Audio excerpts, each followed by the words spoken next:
지금 한국의 가장 큰 문제가 뭐라고 생각하세요? 너무 많지만 개개인도 공동체도 나라도 실패를 너무 무서워하는 것 같아요. 실패하면 안 된다는 강박이 우리 실패하게 만들고 있다고 생각을 해요. 이걸 체감을 했던 게 제가 에콰도르 친구랑 이렇게 일을 할 일이 있었는데 이상하게 한 하루 이틀 정도 같은 사람한테만 실수하는 날이 있어요. 평소에 그 퍼포먼스가 그 정도가 아닌데 한 사람한테만 이상하게 자꾸 신뢰하는 날이 있거든요. 근데 그날은 그 에콰도르 친구였어. 내가 막 진짜 미안해. 내가 평소 이렇지 않은데 오늘따라 너한테 왜 이런지 모르겠다 이랬거든요. 근데 에콰도르 친구가 괜찮아. 에콰도르에서는 사람이 자꾸 실수하면은 제가 사랑에 빠져서 그런가 보다라고 생각해 라고 말을 해주는 거예요. 되게 인상적이잖아요. 그래서 별 생각 없이 SNS에 올렸어요. 근데 그게 트위터였는데 리트윗이 2만 개가 알린 거예요. 한 몇십만 명이 그 트윗을 보고 감동을 받더라고요. 근데 되게 별 얘기 아닌데 거기서 느낀 게 되게 많았어요. 한국 사람들이 얼마나 서로를 긴장시키고 또 스스로 긴장시키면서 살아가는지. 스페인어를 해서 제일 좋았던 것 중에 하나는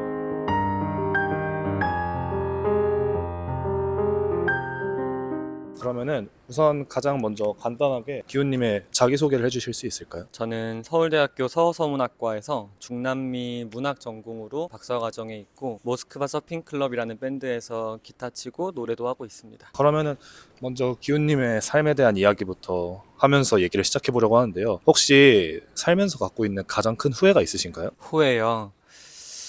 후회. 너무 부모님의 인생에 영향을 많이 받았던 게 후회가 좀 되는 것 같아요. 왜냐면은 부모님 두 분 다 이제 공부를 하시는 직업을 갖고 계신데 그게 뭐 좋게 말하면 자연스럽게 진지하게 인문학에 임하는 계기였던 것 같아요. 근데 또 음악을 하고 살다 보니까 이게 절대 고고하게만 할 수 있는 일은 아니거든요. 사람들도 자꾸 만나야 되고 또 부딪힐 땐 부딪혀야 되고 약간 좀 사업가 기질이 좀 필요해요. 근데 제가 그걸 되게 즐기고 있더라고요. 그래서 내가 너무 일찌감치 엄마 아빠를 존경하는 마음 때문이지만 나도 저분들처럼 살아야겠구나라고 일찍 정했던 것 같아요. 그 정도? 그 정도가 가장 큰 후회 중에 하나이시군요. 그러면은 혹시 기훈님은 요즘 갖고 있는 가장 큰 고민이 있으신가요? 고민이요. 있죠. 돈에 대한 건데 아무래도 남들하고 비슷한 삶을 살진 않잖아요. 그래서 돈을 어떻게 써야 될까? 불안하니까 일단 모으고 봐야 될까? 아니면 내 미래에 대한 투자라고 생각하고 써봐야 될까? 아무래도 음악 이쪽은 영상 찍으시니까 알겠지만 장비병 있으세요? 저는 크진 않습니다. 다행이네요. 네. 전 장비병이 좀 심해서 해보고 싶은 게 있을 때 이걸 질러 말어 이런 고민이 가장 큽니다. 매일 밤 고민하는 것 같아요. 그게 가장 큰 고민이시군요. 네. 어떻게 보면 지금 기훈님은 하고 싶은 것을 해 나가고 계신 삶의 과정이 있으신 것 같은데 지금 행복하신지 궁금합니다. 네. 제가 원래 스스로에 대한 기준도 되게 높고 뭐랄까요. 세상에 불만도 많은 성격이라서 스스로 행복하다고 말한 적이 별로 없는데 요즘은 보는 사람들마다 얘기를 해요. 너무 행복하다고. 어느 날 이렇게 자려고 누웠는데 엄청 낡은 집에 혼자 살면서 직업이 거의 한 4-5개 되거든요. 그런 일을 그래서 또 생활을 하려고 무진 애를 쓰면서 또 밴드는 어떻게 잘 돼야 될까, 어떻게 해야 잘 될까 이런 고민을 막 하면서 되게 기진맥진하게 침대에 딱 누운 적이 있는데 곰곰이 생각해 보니까 음악하고 사는 게 꿈이었는데 그걸 하고 있는 거예요. 생각보다 꿈이 딱 이루어졌을 때 짜자잔 하고 무지갯빛이 후광에 깔린다거나 그런 건 없더라고요. 그냥 어느 순간 목표했던 걸 이루고 살고 있어서 그냥 꿈이라는 게 어떻게 보면 도착지라기보다는 과정인 거죠. 그걸 딱 깨달았어요. 그렇게 말하고 보니까 평생 자기가 뭔지 뭘 하고 싶은지 모르고 고민하는 사람들 투성인데 난 되게 행복하네 싶더라고요. 그래서 보는 사람들마다 행복하다고 말하고 있습니다. 좋습니다. 그러면은 기훈님이 생각하시는 좋은 삶은 무슨 삶이라고 생각하세요? 일단 취미가 있어야 됩니다. 사람들이 취미가 있어야 되고 자기가 보람을 느끼면서 할 수 있는 경제 활동이 있어야 되고 그게 벌이가 크든 작든 자기의 목표를 향해서 되게 더디게 전진할 때 옆에서 같이 응원해주는 파트너나 친구가 있으면 되는 것 같아요. 이 세 가지가 제일 중요한 것 같습니다. 좋습니다. 그러면은 지금 좋은 삶을 살고 계신가요? 네. 좋네요. 그러면은 좋은 삶과는 별개로 성공이라는 단어는 어떤 뜻인 것 같으세요? 아무래도 좋은 삶은 그 과정이 얼마나 편안한가, 과정에서 얼마나 보람을 느꼈느냐라는 문제인 것 같고, 그건 자기 문제잖아요. 성공은 아무래도 사회적인 판단에 영향을 받는 것 같아요. 아니면 스스로 난 성공했어 라고 말할 때조차도 우리 사회가 갖고 있는 어떤 기준에 비춰봤을 때 난 성공했어 이렇게 생각을 하지 다른 방식으로 다 상상이 안 되잖아요. 그래서 기준이 내부에 있냐 외부에 있냐의 차이인 것 같아요. 좋습니다. 스스로 많은 고민을 하신 것 같은 느낌이 계속 드는 답변을 듣고 있는데요. 그러면은 또 궁금한 부분이 어떻게 보면 계속 비슷한 결의 질문을 드리고 있긴 하지만 요즘 통계를 보면 우리나라 사람들이 세상에서 가장 우울한 사람들이다라는 통계들을 볼 수가 있는데요. 혹시 그런 통계에 대해서 어떻게 생각하시는지, 혹은 꼭 우리나라가 아니더라도 참 많은 사람들이 행복하지 않은 삶을 살고 있다고 말을 하고 있는 것 같은데 왜 그런 총체적인 면에서 요즘 사람들이 행복하지 않다고 말하는 것일까요? 되게 광범위한데 일단 그런 통계를 볼 때 마음은 화가 나죠. 너무 화가 나요. 전 그게 다 사회적 비용이라 생각하거든요. 사람들이 어떤 패배자에 대해 들이미는 잣대가 한국은 너무 예리하고 너무 잔인하고 다양한 삶의 형태를 받아들일 준비가 되지 않은 것에 대한 사회적 비용인 것 같아요. 그분들의 생명을 비용이라 말하자니 좀 그렇긴 하지만 근데 그런데도 그분들이 뭔가 부족해서 뭔가 잘못해서 라고 되게 손쉽게 관계 끊어버리잖아요. 그리고 그거에 반응하는 사람들이 되게 쉽게 자기 문제가 아니라고 얘기를 할 때 화가 제일 많이 나는 것 같아요. 그 이유가 뭘까요? 글쎄요. 저는 다양한 삶의 기준을 갖고 있지 않은 게 그 원인이라 생각을 하고 그 원인을 가장 부추긴 건 한국의 교육이라고 생각을 해요. 제가 학교 다닐 때부터 벌써 15년은 된 얘기지만 그때도 뭐 입시 지옥이란 평가라든가 글쎄요. 뭔가 부모님 세대를 생각하면은 그분들이 어떤 삶을 살았고 힘들었으니까 자식한테는 그걸 물려주고 싶지 않았겠지라는 것도 이해가 되면서도 우리가 물려받은 어떤 문화적인 유산이나 물려받은 배려심, 이해심은 너무 현저히 적었던 것 같아요. 근데 그게 현대 국가들이 이렇게 발전을 하면은 저성장은 피할 수 없는 거고 1%대 성장은 선진국도 피할 수 없는 건데 그러면 우리는 이제 어떻게 성장하고 극복하고 내 어떤 부피를 키울 것인가 보다는 그래서 우리가 이 공동체를 어떻게 현상 유지를 할 것인가 라는 고민을 했어야 됐죠. 근데 그런 거에 아무런 준비도 없이 다들 어른이 되어버렸다. 거기서 어쩔 줄 몰라 하고 있다가 제 생각입니다. 그러면 기훈님이 전공이 서서문학과인 만큼 참 다양한 문화를 자연스럽게 익히고 공부하고 또 배울 수 있으셨을 것 같기도 한데 또 아까 촬영 전에 잠깐 얘기했을 때도 해외를 다녀보신 경험이 있기 때문에 그런 부분에서 국가 자체가 행복하다라는 부분에서 배울 만한 문화가 있는 나라가 있을까요? 글쎄요. 참 어렵죠. 일단 남미 친구들은 아까 이렇게 얘기한 한국인의 우울 이런 측면에선 배울 점이 많은 게 맞아요. 일단 유쾌하고 없으면 없는 대로라는 마인드가 강하고 그리고 1997년에 전 세계에서 딱 두 나라가 IMF가 터졌어요. 그게 아르헨티나랑 대한민국이었는데 대한민국이 금모으기 운동을 할 때 아르헨티나는 국적 버리기 운동을 했어요. 그 정도로 뭔가 되게 어떤 국가와 개인이 맺는 관계가 느슨하다고 해야 될까요? 한국에서 느끼는 어떤 그 공동체 일원이라는 소속감보다 훨씬 느슨하고 거기에 대해서 큰 책임감도 안 느끼고 그리고 자기 어떤 현재를 희생해서 공동체에 도움이 돼야 된다거나 미래의 불안 때문에 지금을 포기해야 된다는 강박이 훨씬 적은 것 같아요. 근데 그게 배울 점이 있죠. 그리고 아르헨티나가 지금도 난리거든요. 인플레이션 뭐 1000% 전기톱 들고 하는 대통령이 막 당선되고 그래서 아르헨티나 친구들한테 너희 괜찮냐 물가가 장난 아니라는데 그랬더니 아르헨티나는 늘 위기였어 라고 말하더라고요. 그래서 그냥 그거를 즐기는 마인드. 그리고 그것 카타르 월드컵 할 때 코로나 때 남미가 장난 아니었거든요. 그때 인플레이션도 너무 심하고 어차피 내가 갖고 있는 지금 현금이 다 똥값이 될 게 뻔하니까 집을 다 팔고 메시나 보자, 메시 월드컵 우승하는 거나 보자 카타르에 온 아르헨티나인들 인터뷰가 좀 있었거든요. 그래서 그런 마인드는 건전하다고 판단은 못할지언정 한국인들이 참고하고 배울 점은 분명히 있다. 왜냐면 그걸 못해서 스스로 폭발해버린 경우가 되게 많잖아요. 자포기해버리는 경우가. 그리고 행복의 기준이 뭘까를 많이 생각하게 했던 나라는 쿠바인데 글쎄요 이게 저의 정치적 스탠스가 어떻게 담길지 모르겠으나 전 그 부에나비스타 소셜클럽이란 영화를 보고 쿠바의 동경을 엄청 가지고 쿠바에 갔어요. 근데 사실 실패한 사회주의 국가를 본 거죠. 그리고 정말 가난해요, 사람들이. 근데 거기서 제가 쿠바에서 강도 때문에 되게 난처한 적이 있었어요. 그래서 막 엄청 곤란해하니까 저랑 이렇게 광장에서 윙크로 눈인사 찡긋찡긋 했던 흑인 형이 딱 도와주러 왔어요. 저를 이렇게 구해서 쿠바에 왔으면 여기서 이럴 게 아니라 자기 집에 놀러 오라는 거예요. 좀 위험하긴 한데 놀러 갔어요. 근데 빈민가 사람이었어요. 정말 지붕이 없는 집이 많아요. 거기에 가면은. 그리고 아이들은 가죽이 다 벗겨진 공으로, 바람 빠진 공으로, 축구공으로 축구를 하고 있고, 낯익은 사람이 있어서 보니까 광장에서 뻥튀기 팔던 아저씨더라고요. 근데 그분들이 저를 정말 환대해 줬어요. 뭐 이렇게 정말 아무것도 없는데, 제가 그때 쿠바에서 봉고란 악기를 사서 이거 지고 다녔거든요. 근데 그거 꺼내봐 이러고 즉석에서 봉고를 연주하면서 노래를 불러주시고, 아기들은 아시아인이 왔다고 막 좋아하는데 되게 수줍으니까 제가 이렇게 종이학을 접어줬어요, 애들한테. 그리고 종이학에 애들이 이름이 뭐니 했을 때 전 다니엘이에요 이러면은 한국어로 이렇게 다니엘 이렇게 적어서 종이학을 하나씩 만들어줬거든요. 막 뛸 듯 날 듯 좋아하고 이게 뭘까 싶었어요. 그리고 손님이 왔으니까 음악을 틀어야 된다는 거예요. 근데 스피커 갖고 있는 집이 그 빈민가 동네에서 한 군데밖에 없어. 그래서 그 친구를 또 불러요. 그 친구가 스피커 이고지고 와서 노래를 틀어놓고 갑자기 춤을 추는 거예요. 그리고 그 아저씨는 제가 카메라를 메고 있는 걸 보고 가족 사진을 찍어달라고 하더라고요. 가족 사진 하나도 없다고. 딸이 넷 있는 집이었어요. 가족 사진을 찍어 드렸는데 디지털 카메라라는 게 뭔지 몰랐던 거예요. 바로 인상이 안 되니까 너무 아쉬워하시는 거예요. 근데 좀 얘기가 샜는데 네.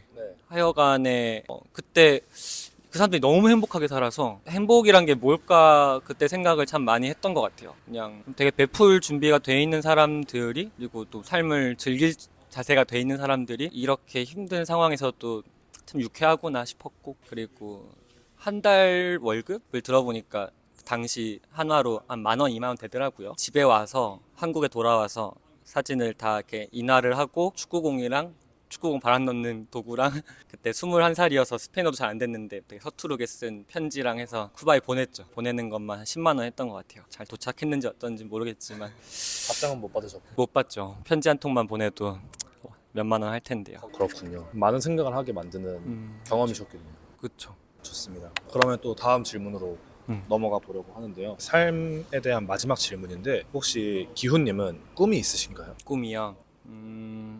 잠깐만요. 있어요.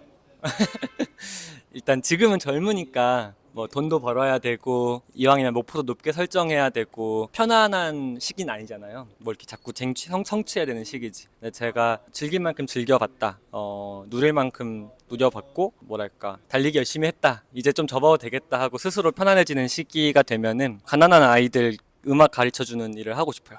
그냥 무료로. 지금 경제활동을 해야 저도 사니까 그럴 여유가 없는데, 제 여자친구는 도서관 사서거든요. 그래서 저희 둘이 얘기하는 게 나중에 귀촌을 해서 멋진 도서관 하나 짓고 거기 문화센터 같은 공간 하나 만들어서, 한국 지방은 이미 외국인들 엄청나게 많잖아요. 그분들 한국어 가르치고 또 아이들은 데리고 와서 기타 가르쳐주고 그런 거 하고 살자, 아마 그런 얘기를 하고 있어요. 너무 인상 깊네요. 좋습니다. 그러면은 이제 다음으로 사회에 대한 얘기를 좀 해보려고 하는데 혹시 기훈님은 지금 한국의 가장 큰 문제가 뭐라고 생각하세요? 너무 많지만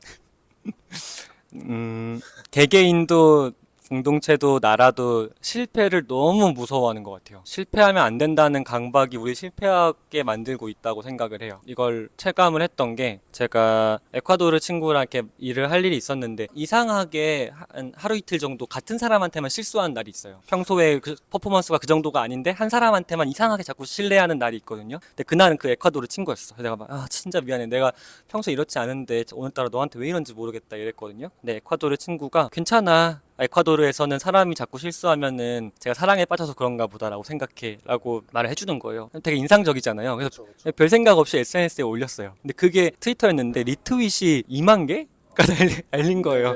한 몇십만 명이 그 트윗을 보고 감동을 받더라고요.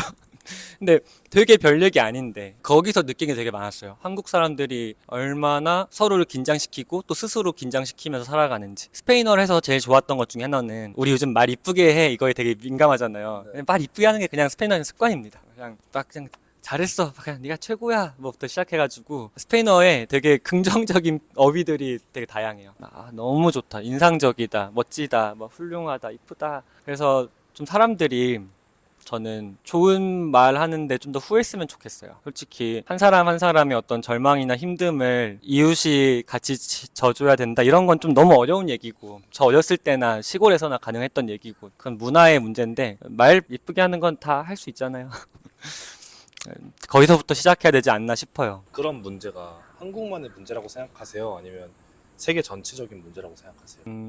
글쎄요. 지금 전 세계가 되게 무기력한 것 같아요. 코로나 이후에 경제 성장이 있을 것 같았는데 또 기대만큼은 아니고 지구 이상기후가 제가 느끼기에 또 유독 심하고 청년 실업 문제도 전 세계적이고 그런데 제가 느끼기에는 아시아 사람들이 유독 문제를 스스로한테 찾는 것 같아요. 자기 자신한테 찾는 것 같아요. 요즘 취업도 되게 힘들잖아요. 주변에 어려워하는 사람들이 많은데 그 당신들 잘못이 아닙니다. 진짜로. 지금 우리가 별다른 준비 없이 필요한 사람 수를 줄이고 그걸 효율화하는 시스템을 별다른 준비 없이 너무 입장을 바로 해버려서 그런 거예요. 그걸 어떻게 개인 탓으로 돌리겠어요? 그래서 유독 일본하고 한국이 좀 그런 문제를 자기 자신한테 찾지 않나? 뭐 그런 생각이 들었습니다. 예를 들어서 스페인에 진짜 웃긴 얘기 해드릴까요? 스페인에도 그 막대 먹은 건설사가 있고 막 짓다가 부도나면은 그냥 건물 그대로 두고 공사도 못 끝내고 그냥 가고 건물은 계속 짓는다고 하는데 회사는 막 부도나고 청소년들은 마드리드에 못 살고 이런 문제가 막 있었어요. 이게 한 7, 8년 된 얘기인데 그러니까 청년들이 돈은 없고 건물은 짓는다면서 왜 싸지진 않냐 서울하고 똑같죠. 네. 그러니까 부도가 난 회사 건물에 점거를 해서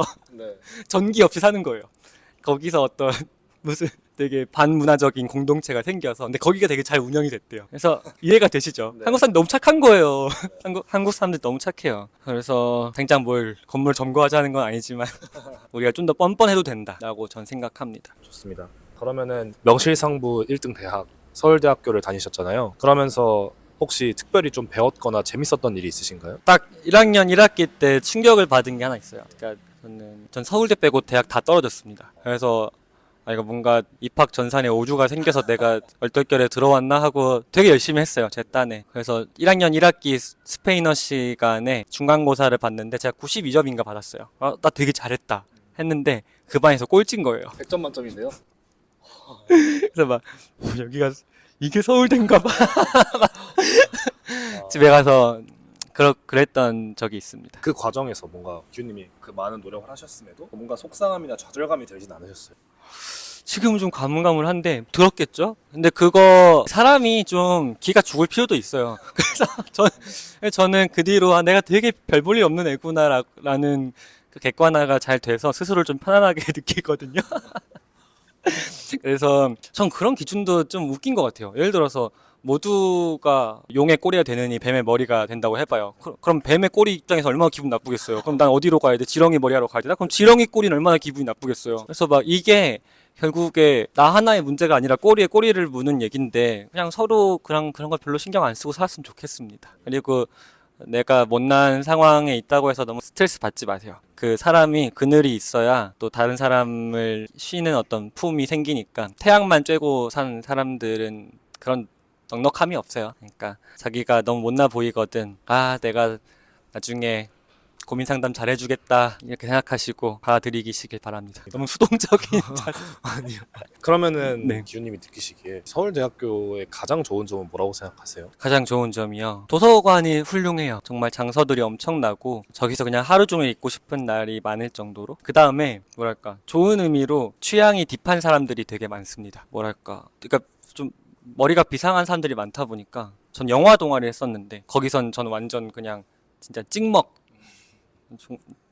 정말 심연이 있습니다. 그러니까 뭘 하든 좀 심연까지 가는 사람들이 많은 것 같아요. 좋은 의미, 전 너드들을 되게 좋아하거든요. 그래서 너드들이 많아서 좋다. 좋네요. 그러면은 또 혹시 느끼시기에 사람들이 서울대학교에 대해 좀 오해하는 게 있다고 생각하세요? 오해? 잘 모르겠어요.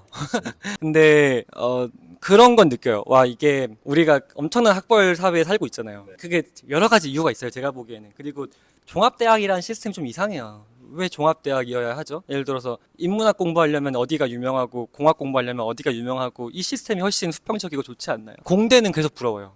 포항공대 아니면 카이스트 같은 데가 서울대랑 위상이 거의 같잖아요. 거기는 좀 이렇게 수평적인 문화가 그래서 있는 것 같아요. 넌 그렇니? 우린 이렇고. 너는 뭐 연구하니? 근데 이제 종합대학이라고 하면은 손해가 되게 많거든요. 마치 사회 진출을 할 때 종합대학이 어떤 라벨링인 것 같고. 근데 그거에 대한 어떤 스트레스를 우리가 다 사회적 비용으로 내고 있다라고 느꼈던 게 옛날에 학교 바깥 사람들 만나고 싶은 마음에 영어회화 스터디를 하러 갔는데 이렇게 초면부터 다들 자기 직장이랑 대학부터 말하는 분위기래요. 그래서 뭐 이런 거부터 얘기를 하지 하면서 서울대에서 인문학 대학원 다닙니다 그랬더니 옆에 계시는 남자분이 그 좋은 간판 달고 왜 그런 일을 하세요? 이러는 거예요. 근데 뭐 당연히 그분의 무례함인데 본인도 그걸 되게 의식하면서 살고 있다는 얘기잖아요. 네. 서울대생이야? 근데 인문학 대학원 다녀? 딱 하네. 막 이게 막 약간 막 이런 거잖아요. 근데 막 이게 피차 너무 좋을 게 없어요. 그래서 글쎄요, 뭐 편견이라면은 서울대생들이 공부를 잘해서 그걸 다 자기한테 득보는 쪽으로만 써먹으려는 건 아닙니다. 안 그런 사람들도 되게 많고 이걸 스트레스를 주는 입장이나 스트레스 받는 입장이나 너무 득이 없는 문화라서 다들 좀 삶의 기준이 다양해졌으면 좋겠어요. 있는데 좀 기억나는 게 네. 스카이 대학교 학생을 한번 인터뷰한 적이 있는데 본인은 더 많은 사람들과 친해지고 싶어서 연합 동아리에 들어갔는데 넌 연세대니까 다 맞을 테니까 너가 하는 의견대로 가자라고 했을 때 난감하죠. 거기서 또 너무 겸손하면 재수 없거든요. 네. 너무 또 밝힐 수도 없는 밝힐 수도 없고.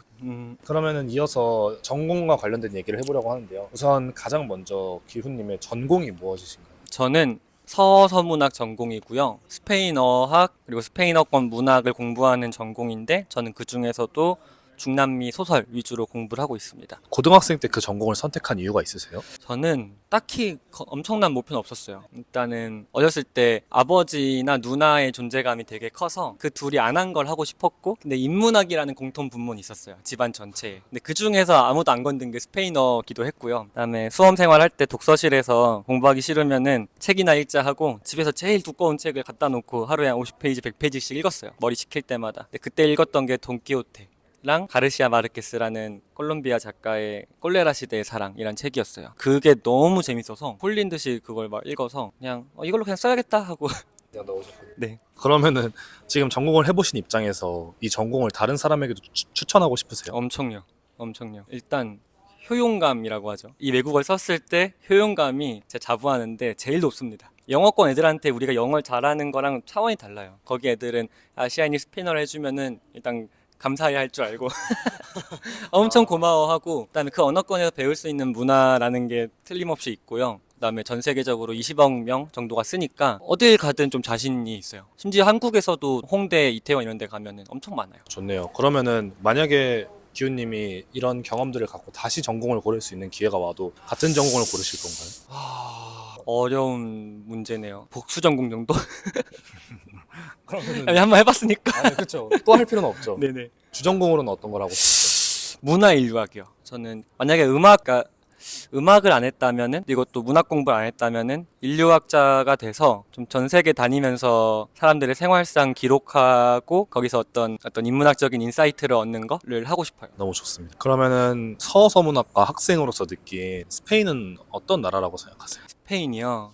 스페인은 제가 9년 전에 갔다 온 게 전부라서 그리고 중남미 전공이니까 좀 말하기가 어려운데 컴플렉스가 심한 나라다. 그러니까 한국인들은 느끼기 좀 어렵지만 뭐랄까 그런 거 있잖아요. 나폴레옹이 피레네 산맥 아래로는 아프리카다 라고 했다거나 이슬람의 지배를 700년 동안 받았는데 그거에 대한 것도 있고 그래서 이 스페인도 그렇고 중남미도 그렇고 우리는 이제 백이 민족이라는 어떤 환상을 갖고 있었잖아요. 단일 민족이라는. 근데 거기는 이미 10세기부터 중남미 같은 경우에 식민 지배를 당하고부터 뭐랄까 얼룩이 온몸에 묻은 거예요. 그래서 이거를 떼어내야 되냐, 긍정해야 되냐, 안고 가야 되냐, 어떻게 해야 되냐, 막 이런 거에 대한 논의가 수백 년 동안 있었습니다. 그래서 거기서 오는 자유로움도 있고, 컴플렉스도 있고, 난처함도 있고, 곤란함도 있고, 분노도 있고, 뭐 그런 것 같아요. 그러면 또 이어서 남미라는 그 지방은 좀 어떤 특징을 갖고 있는 나라라고 생각하세요? 이게 우리는 되게 쉽게 중남미 하면은 나르코스 떠올리고, 라밤바 떠올리고 그러는데, 이게 사실 동아시아는 어떻습니까랑 비슷한 질문이에요. 그래서 멕시코는 또 북미고 또 남쪽 끝으로 가면은 아르헨티나, 칠레 같은 나라는 특히 아르헨티나, 우루과이 같은 나라는 거의 백인 국가고 거긴 유럽이라 봐도 무방해요. 부에노스아이레스의 별명이 아메리카의 파리거든요. 그거를 한데 다 묶을 수 있는 공통점? 식민지 경험? 근데 그 식민지 경험을 어떻게 해석할까에서 되게 달랐던 것 같아요. 그래서 우리는 그런 양상으로 보면은 되게 재밌어요. 너무 전공 수업 같으니까 간단하게 얘기할게요. 남미는 크게 인종 그룹을 3개 정도로 나눌 수가 있어요. 원주민들을 다 학살해가지고 지금 백인만 거의 남은 나라. 그다음에 원주민들이 꽤나 큰 문명을 이루어서 거기서 혼혈이 일어난 나라. 그다음에 플랜테이션 농업이 필요한데 원주민 노동자 수가 부족하니까 아프리카에서 흑인들을 데려온 지역. 그래서 흑인이 많은 곳, 백인이 많은 곳, 아니면 인디오 문화가 강하고 인구가 많은 곳에 따라서 자기들 식민지 경험을 해석하고 대처하는 양상이 되게 달라요. 그래서 그런 걸 관심을 갖고 보면은 이 스펙트럼이 되게 흥미롭게 다가옵니다. 그러니까 제가 아까 말한 게 좀 설명이 되죠. 이렇게나 다른데 공통점이 있다면 식민지 경험인 것 같다. 너무 좋습니다. 그러면은 혹시 기훈님은 총 몇 개 국어를 사용하실 수 있나요? 제일 편한 건 스페인어고 영어는 그거보단 못해요. 배운 건 되게 많아요. 라틴어, 포르투갈어, 이태리어, 프랑스어를 찍먹 정도는 해봤다. 포르투갈어 같은 몇몇 언어들은 스페인어랑 좀 유사하죠. 아주 엄청 비슷해요. 프랑스어는 좀 다르지 않나요? 프랑스어는 많이 다르죠. 라틴어 계열이긴 한데 발음이 너무 달라요. 좋습니다. 그러면은 혹시 괜찮으시다면 그 언어들을 사용해서 자기소개를 한번 해주실 수 있을까요? 잘 못하는데 Hi, my name is 기훈. Yo toco la guitarra en una banda llamada Moskva Surfing Club. Y eu sou coreano y j'étudie littérature latino-américaine. 어떤 뜻이었나요? 영어, 스페인어, 포르투갈어, 불어 순서로 했는데 제 이름은 기훈이고 모스크바 서핑 클럽이라는 밴드에서 기타를 치고 있습니다. 한국에서 공부를 하고 마지막에 불어로 라틴 아메리카 문학을 공부합니다 하고 했습니다. 틀린 거 많았을 거예요. 그걸 이해할 수 있는 사람이 과연 몇이나 틀린 거를 알아볼 수 있는 사람이 많지 않았을 거라 생각합니다. 그러면은 되게 다양한 언어들을 공부하신 것 같은데 어떻게 그 언어들을 좀 공부하셨어요? 사실 졸업 규정이 빡세서 러시아어도 되게 오래 공부했네요. 제가 러시아어가 부전공이었어요. 그건 거의 다 까먹었고 근데 네. 그냥 외국어 공부하는 게 되게 재밌었던 것 같아요. 이게 또 수집하는 맛이 있거든요. 뭐 졸업 규정 때문에 했던 게 이제 라틴어, 포르투갈어, 스페인어였고 러시아어는 그냥 제가 선택해서 했고 뭐 그렇죠. 그 졸업 자격이라는 게 시험 보고 자격증을 따는 거예요. 그 정도는 아니에요. 근데 서문과에서 한국에 포르투갈어 전공은 거의 없잖아요. 네. 근데 브라질이 엄청난 나라잖아요. 브라질 하나가 라틴 아메리카 나머지 스페인어권을 거의 다 커버할 정도의 경제적 규모나 어떤 문화 산업적인 규모가 있거든요. 근데 그거를 한국에서 커버할 수 있는 학과가 없으니까 외대 말고는. 그래서 서문과에서 포르투갈어도 필수로 만들어 버렸네요. 그래서 지금은 필수인 거예요. 네, 학부생은 좀 괴로울 수 있어요. 괴롭죠. 엄청나게 많은 언어를 배워야 되는 상. 그럴 때 이게 서울대인가 새삼 느꼈던 것 같아요. 좋습니다. 그러면은 다양한 언어들을 배웠을 때 장점이 있다고 생각하세요? 네, 일단은 아는 척하기 좋습니다. 하다못해 다마스, 귀부인이라는 뜻이거든요.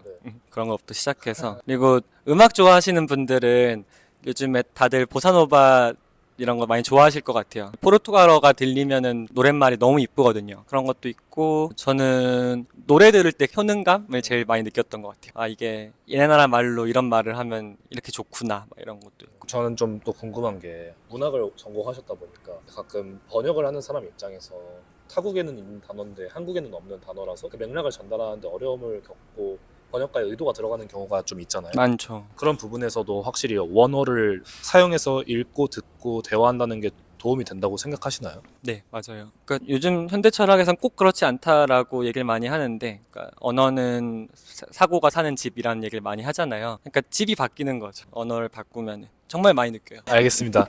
그러면은 지금 대학원에 계신가요?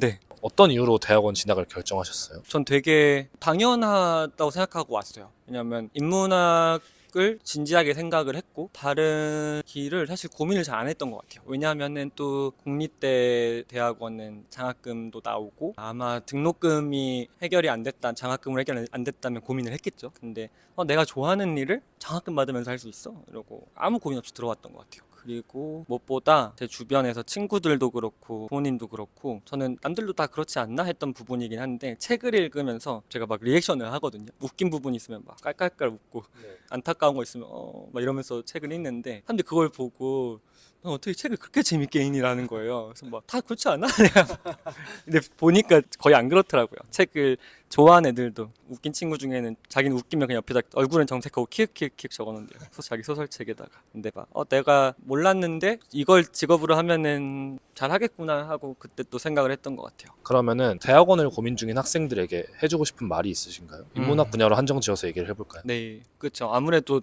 좀 다르죠. 네, 인문대학원이랑 다른 데는 좀 많이 다르죠. 대학원생은 학생이 아닙니다. 직업이라고 생각을 하셔야 돼요. 그리고 어떤 보람과 책임감 그리고 사명감을 조금 가져야 됩니다. 그러지 않으면 힘들어요. 그러지 않고 여전히 학생의 마음가짐으로 오면은 선생님들이 뭔가 주는 걸 받겠다는 마음가짐으로 오면은 많이 힘들 겁니다. 왜냐하면 답이 없는 걸 공부하는 공동체거든요. 그래서 자기가 태평양에 던져지는 걸 즐길 수 있을 것 같다. 나는 새로운 영법을 혼자서 체득하는 거에 별로 거부감이 없다라고 하면은 잘하실 수 있을 겁니다. 그러면은 그 지도 교수님과의 컨택이나 아니면 어떤 방식으로 랩실을 찾아간다거나 하는 식의 되게 다양한 고민들이 있을 수도 있을 것 같거든요. 학부생들은. 기훈님은 어떤 과정을 거치셨고 어떻게 맞아요. 랩실을 결정하시게 되셨어요? 저희는 일단 랩실이라고 부르진 않고요. 네. 인원이 적어서 그냥 한 과예요. 지도 교수님 정도는 이제 정해지죠.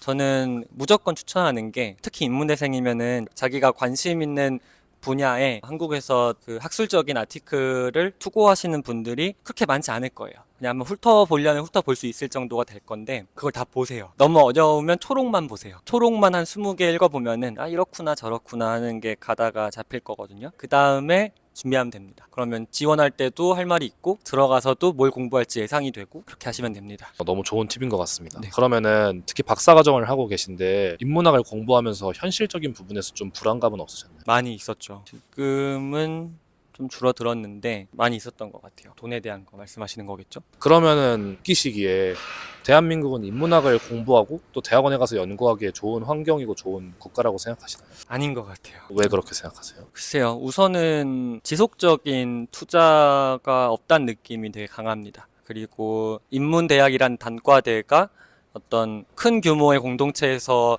의사결정권을 맡기도 되게 어려운 나라고요. 그러니까 여기서 연구하는 어떤 인사이트가 전혀 사회적으로 효용이 없고 쓸모없는 게 아니에요. 엄청나게 적용될 수 있고 쓸모가 많은 학문인데 우리가 발언권 얻기가 좀 힘들죠. 그리고 이제 뭐 인문 예술이 꽃을 피운 시대로 르네상스를 뽑잖아요. 르네상스는 메디치 가문 때문에 있었다고 생각합니다. 그러니까 결국에 어떤 이런 기초과학이라고 할까요? 기초 인문학에 꾸준한 지원이 필요한데 우리는 효율의 노예들이죠.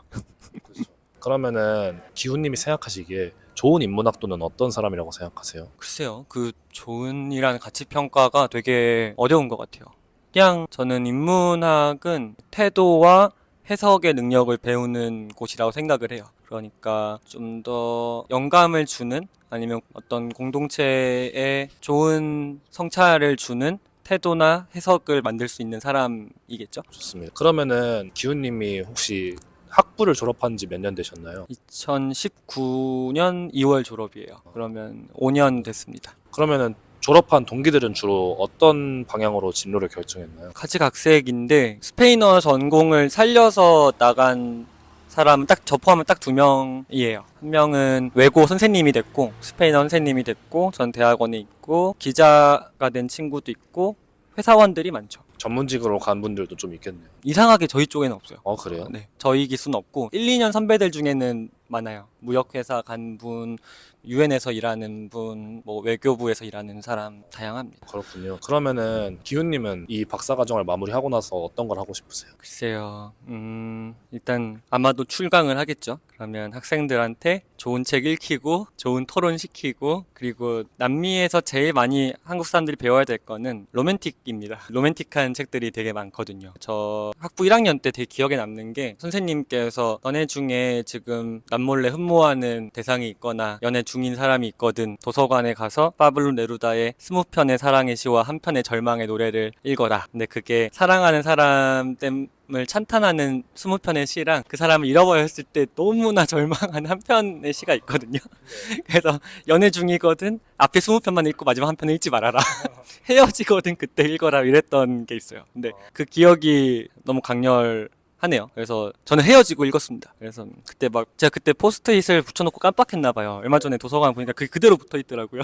그래서 네, 그래서 되게 웃기다는 생각을 했습니다. 그래서 학생들에게 그런 선생님이 돼야겠죠. 기억에 남는 책을 알려주고 좋은 관점을 주는, 그 다음에 연애를 수월하게 해주는 선생님이 돼야겠죠. 로맨틱을 알려주는 네, 굉장히 어려운 주제잖아요, 사실. 그쵸. 그러면은 스페인어 쪽 말고도 또 하고 싶은 게 있으실까요? 직업으로요? 네, 아. 밴드 하고 계시듯이. 네, 음악 뭐 열심히 해야죠. 근데 이게 모르겠어요. 음악도 사실 한국에서 루키로 이룰 수 있는 건 꽤 많이 이뤘거든요. 뭔가 이렇게 떡상은 못했지만 저는 딱 보니까 사람의 마음을 사야 되는 직업들이 있잖아요. 뭐 광대, 네. 광대라고 합시다. 광대에는 딱 두 가지 유형밖에 없는 것 같아요. 떡상형이냐 대기만성형이냐. 떡상형이면은 즐기면 되는 거고 그 자기 페이스를 딱 보기에 자기가 대기만성형이면은 장투할 채비를 해야 되거든요. 근데 저는 음악 5년 해본 입장에서 전 대기만성형이에요. 그래서 근데 그렇게 되면 마인드세트를 어떻게 바꿨냐면은 이 기회에 가서 이걸 얻을 거야 하고 막 이렇게 이글이글 할 때도 있었는데 지금은 내가 이걸 롱런할 수 있게 어떤 준비를 해야겠구나 라는 관점에서 생각하면 조금 다르게 보여요. 그래서 지금은 그 단계여서